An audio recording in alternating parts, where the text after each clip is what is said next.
Bend Around the Wind by Skyleia. Chapter 4. Tally marks. They didn't do anything to him. Every time the door opened, Tony braced himself for what may be coming, but they never came for him, only for Loki. He tried to guess how many days passed, but the thought actually made him laugh rather hysterically. A day, as if it mattered how many times a tiny speck somewhere very, very far away turned around on its axis.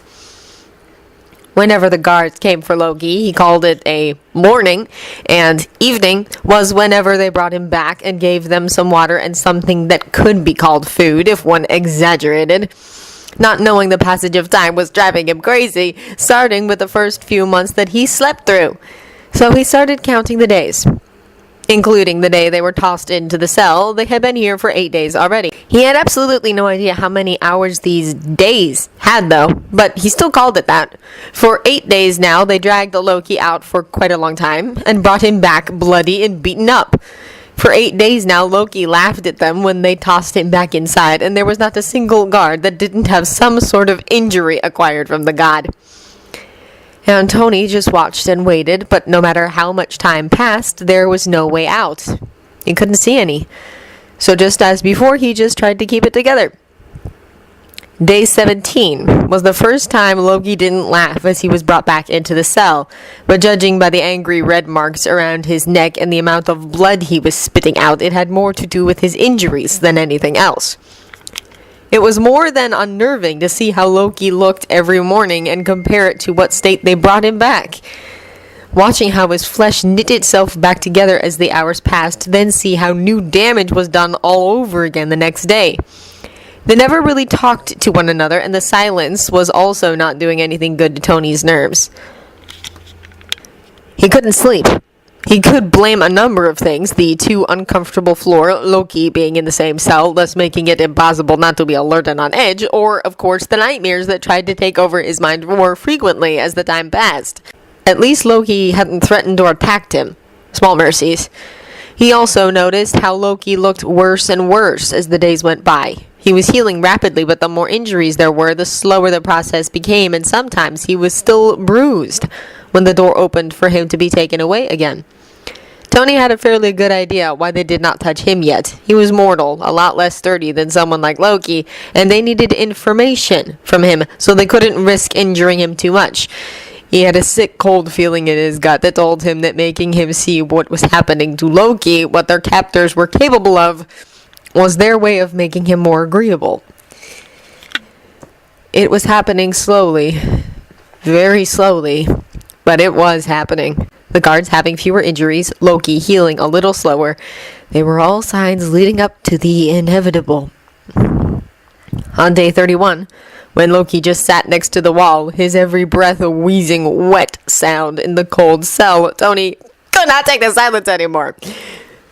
"I can't believe that you have no way of getting out of here," he said, his voice a little deeper and more scratchy than usual. He was not used to not speaking for so long. Loki's eyes slowly opened, then focused on him. He stared for a moment, then raised his hands up.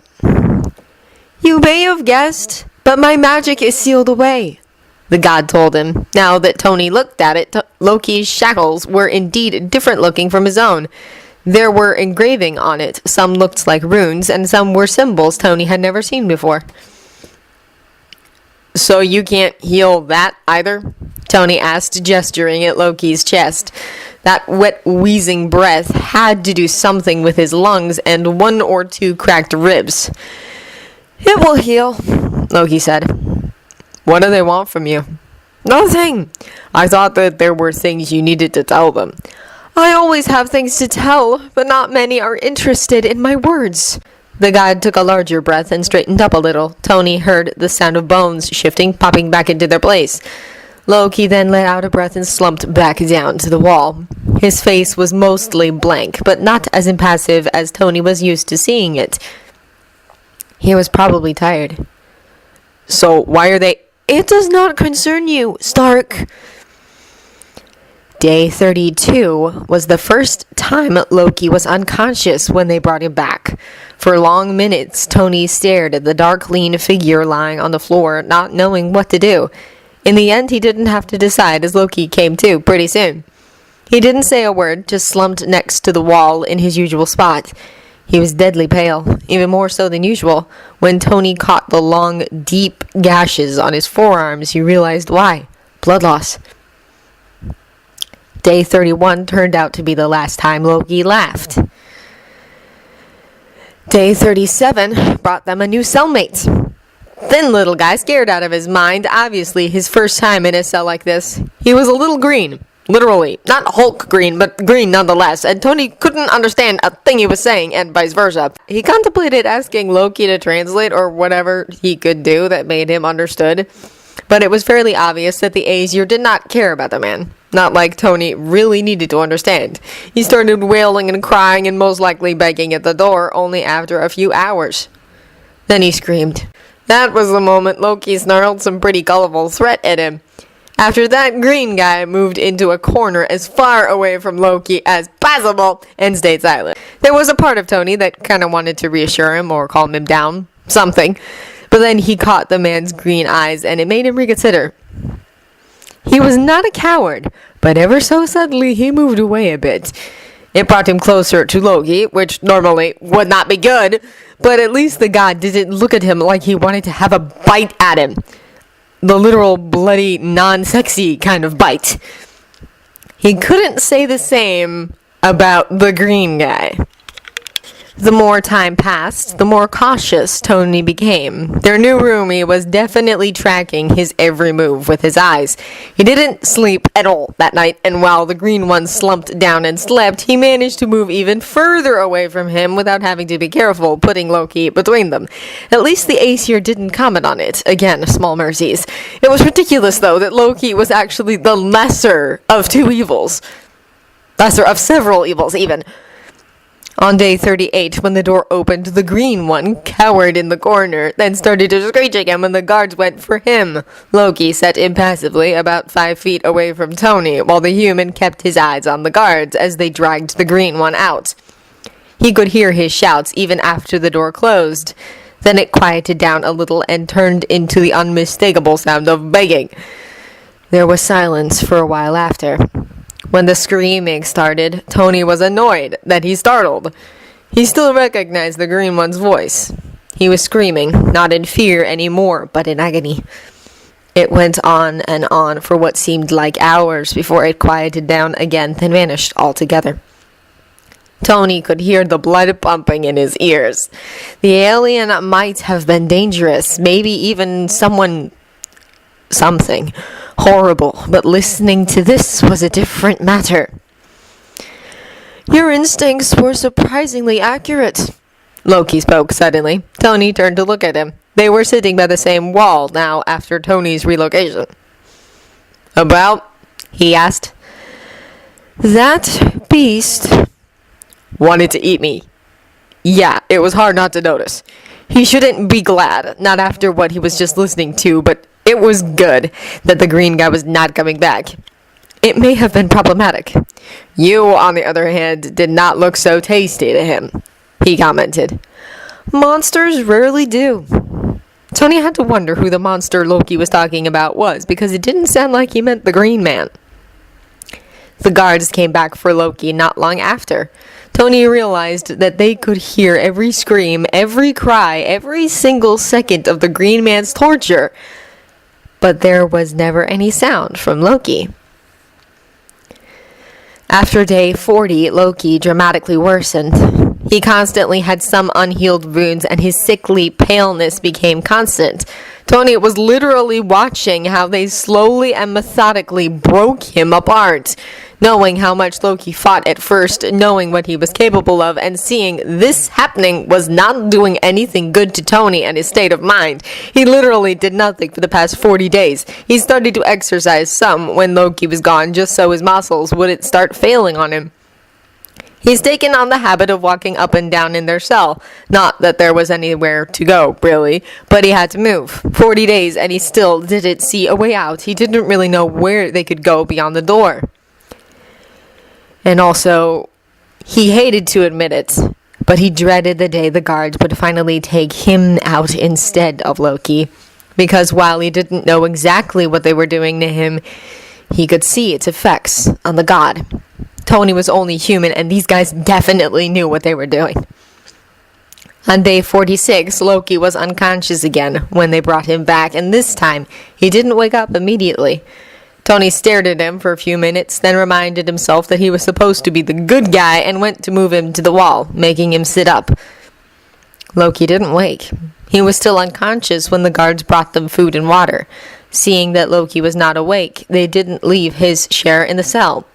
Tony left some of his for him. He was the good guy, he reminded himself again, so it felt like something he should do. Besides, Loki was the one losing blood and having to heal, not him.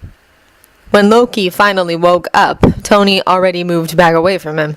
After he noticed the food and water beside him, he looked at the human for a long moment before taking the water. He left the food, though. On day 48, Loki threw up blood violently, and Tony didn't think before he moved closer and helped him stay upright. When they reached the wall and Loki sat down, he shrugged Tony's hand off and shoved him away, his eyes angry and venomous. On day 51, Loki's hands got broken, but he didn't let Tony help him drink some water. Tony called him stubborn, Loki called him a pathetic fool. Then they continued to ignore the hell out of each other. On day 52, the guards were bloody and wounded and angry again, but Loki didn't laugh. On day 65, Tony tried to not pay attention to the way Loki shoved a broken bone back into its place, but he heard it. He had to grudgingly admire just how much damage the god was able to take, how he would heal stuff like that in a matter of hours, or lately in a matter of days if his wounds were not reopened. On day 78, Loki didn't shove him away when he sat down next to him to help him drink some water, but his eyes were still murderous. Tony was half exasperated by his pride, but also respected it somewhat that Loki refused to give in. On day 84, Loki screamed. He had been away for a long time, and Tony was walking up and down the cell again, stretching his muscles, when all of a sudden his scream echoed from somewhere outside. Tony froze and did not move again for quite a while. He could feel how his pulse quickened, and the blood rushed into his ears, and he clenched his fists and shut his eyes tightly. He couldn't shut out the sound, though, so he heard everything. They were cries of pain, not fear, not the sound of begging and sobbing like they heard from the Green Man. No, Loki would not beg, and he was certainly not afraid of them. That much Tony could say for certain. When they brought him back, the guards looked especially smug, no doubt being proud that they could finally tear screams out of the god. They tossed him down to the ground. Tony only moved once the door was closed and wordlessly helped Loki get to the wall to lean against it. He tried to shrug him off again, but Tony just gripped him a little firmer and helped him anyway. Once they were sitting, Loki looked at him, eyes hard, but seemingly searching for something in Tony's face. Then he turned his head away, and Tony didn't know what he did or did not see. The next day, after Loki was taken, there was silence for a long while again. But then, just like the day before, the screams started. Tony sat down and pressed his fists into his ears, trying really hard not to listen to the sound, but there was nothing else to focus on. When the guards brought him back, Loki was standing on his own feet, but barely. The guards still looked smug. One of the beefy aliens even said something as they dragged the god inside to his pals, or to Loki. Tony couldn't tell. Loki spit in his face in answer, which earned him a massive kick to the stomach. The second guard held back the one who kicked Loki, and after a few angry words, they left. "You're one badass, sturdy, stubborn bastard, you know that?" Tony said as he moved closer to help Loki sit at the wall properly. The Aesir didn't say anything in answer, though. But he did look at Tony again with that almost searching look, turning away again, finding or not finding what he was looking for. On day 88, they came for him. Tony knew they would.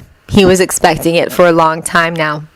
Every time the door opened, his muscles tightened and he braced himself for the inevitable. He didn't need to guess what would happen to him, not just because he's been at the mercy of those who wanted a weapon from him before, but also because he saw what they were doing to Loki. Prideful, powerful Loki gradually breaking apart under their hands.